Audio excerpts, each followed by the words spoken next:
Teruslah mempercantik hatimu hingga alis tidak perlu ditebang dan bulu mata tidak perlu direboisasi, karena bagaimanapun juga hujan akan membuatmu longsor atau air wudhu.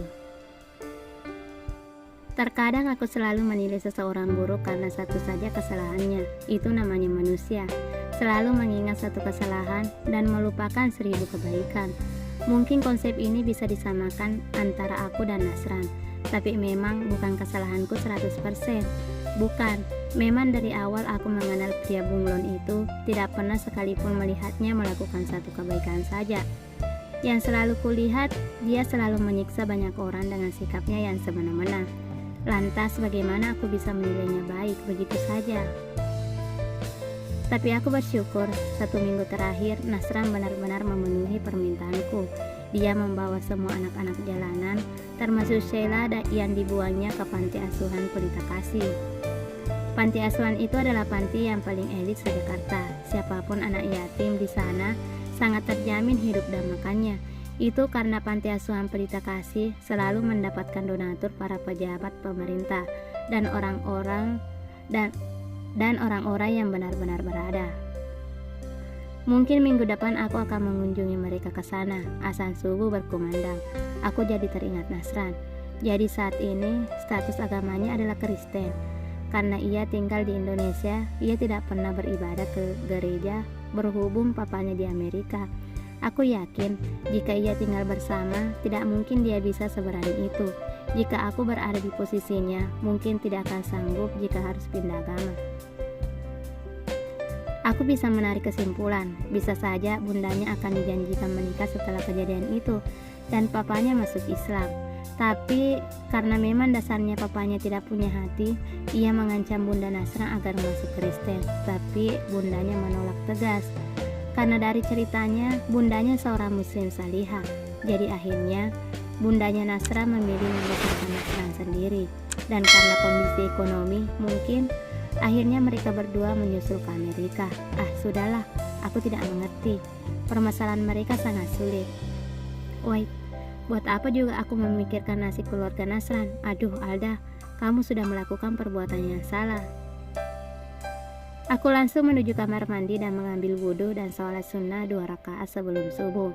Mama pernah cerita kalau sholat sunnah sebelum subuh itu lebih baik dari dunia dan seisinya. Mama juga bilang kalau itu papa yang selalu mengingatkan mama. Aku yakin kisah mereka berdua sangat so sweet.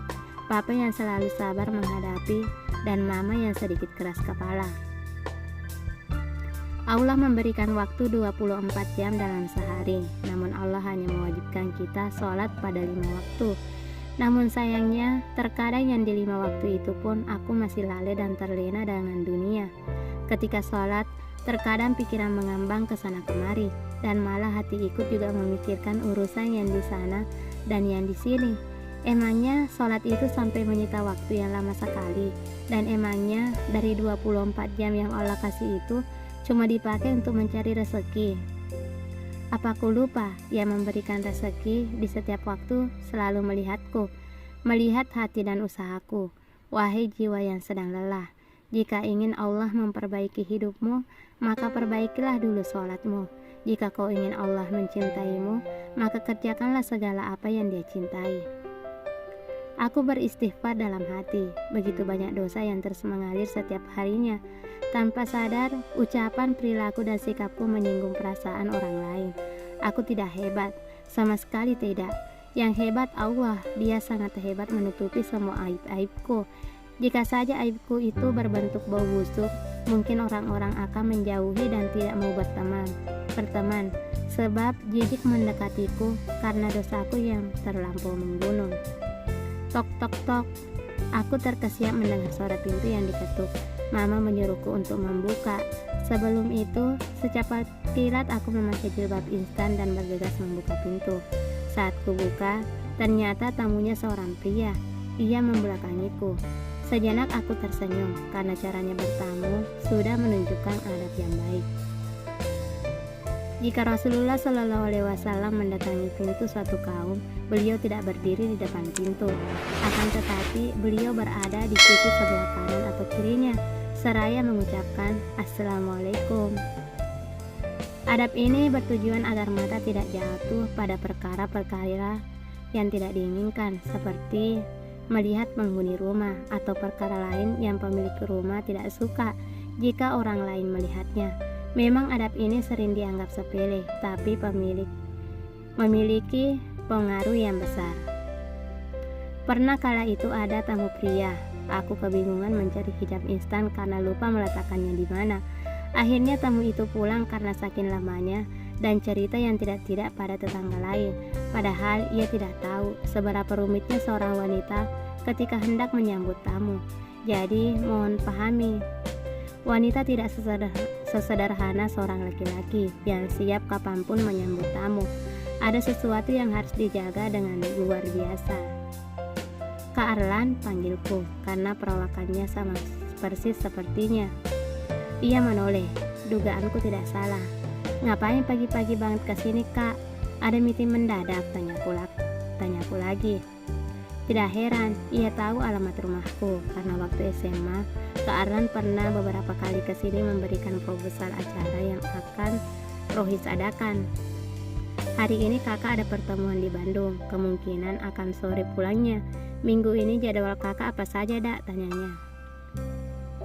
Seingat aku jadwal kakak minggu-minggu ini full banget, nggak ada yang kosong, jawabku.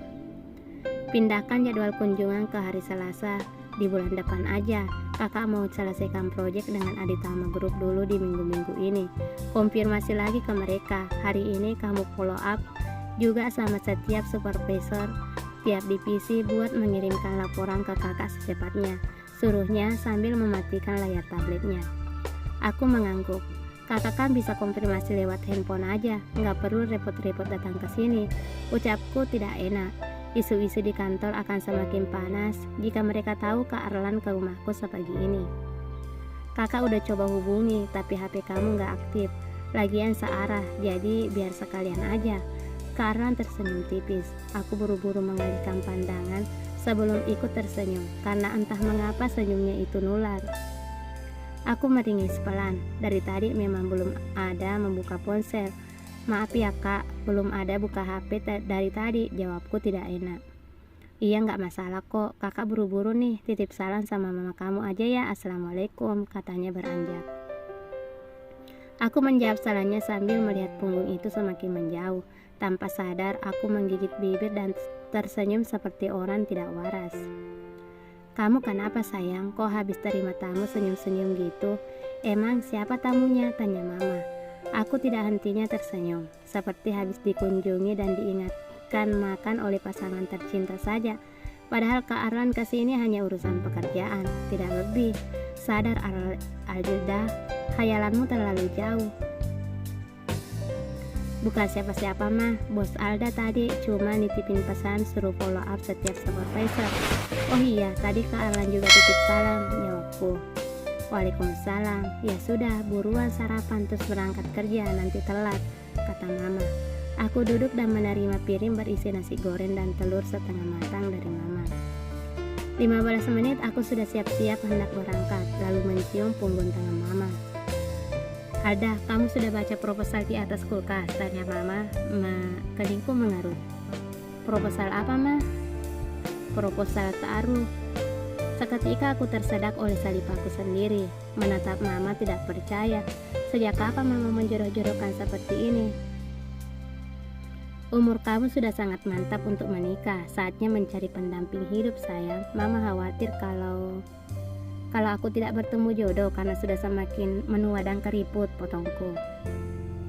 Dia orangnya baik, S2 lulusan Universitas Islam Madinah, pendidikan ilmu Al-Quran dan tafsir, hafiz Quran, sekarang ngajar di pondok pesantren miliknya sendiri. Teman sahabat mama, dia sangat sopan dan mama yakin bisa menjaga dan membimbing kamu. Ma, jodoh sudah diatur, jadi mama gak perlu khawatir. Alda akan menikah dengan orang yang Alda suka dan cintai, lanjutku. Lagi pula sudah ada orang yang Alda suka ma. Tapi mama mau melihat kamu menikah. Bagaimana kalau umur mama tidak sampai melihat kamu bersanding dengan orang yang akan menggantikan posisi mama untuk menjaga kamu? Aku langsung memeluk mama. Mama gak boleh ngomong gitu. Insya Allah mama bisa melihat Alda menikah. Alda gak akan tahu bagaimana nasib Alda kalau gak ada mama, kataku lirih. Membayangkannya saja aku sudah tidak sanggup. Ya sudah, nanti Alda baca proposalnya. Alda udah mau telat. Alda pamit ya mah, assalamualaikum, kataku sambil mencium pipi mama. Akhir-akhir ini mama memang selalu bertanya kapan nikah, tapi aku selalu berusaha mengalihkan pembicaraan. Bagaimana mau menikah kalau calonnya saja tidak ada? Para tetangga juga ikut menanyakan hal yang sama, seolah itu adalah pertanyaan wajib jika seorang anak perempuan menginjak usia 20-an. Kenapa ya orang lebih sering nanya kapan nikah? Padahal kan jodoh belum pasti datangnya, sedangkan mati yang juga nggak pasti datangnya. Nggak pernah tuh ditanyain kapan mati. Tapi horor juga sih, bisa dikeroyok warga kalau tiap ketemu orang nanyanya kapan mati. Tanpa terasa aku sudah sampai di lobi, namun tiba-tiba ponselku berdering sekali. Pesan masuk, aku buru-buru membukanya, siapa tahu penting. Panasran. Saya mau pembangunan resort yang sempat saya batalkan kembali di Magun. Saya akan ganti 5 kali lipat. Semua bentuk kerugian termasuk ketidaknyamanan kalian, saya minta maaf. Jadi mulai besok pembangunan kembali dilaksanakan dengan konsep yang sama seperti di awal sesuai perjanjian. Hais, menyebalkan sekali pria ini. Seenaknya membatalkan, seenaknya juga mengajukan kembali. Emang dia pikir dia siapa? Tapi melihat iming-imingnya, ia akan membayar 5 kali lipat, bisa dipertimbangkan. Kemudian tadi apa katanya? Minta maaf. Ini hal yang sangat langka.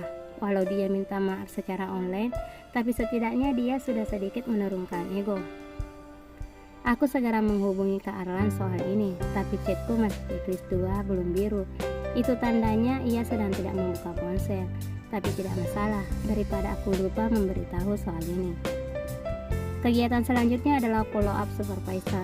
Follow up berasal dari kata bahasa Inggris yang berarti tindak lanjut.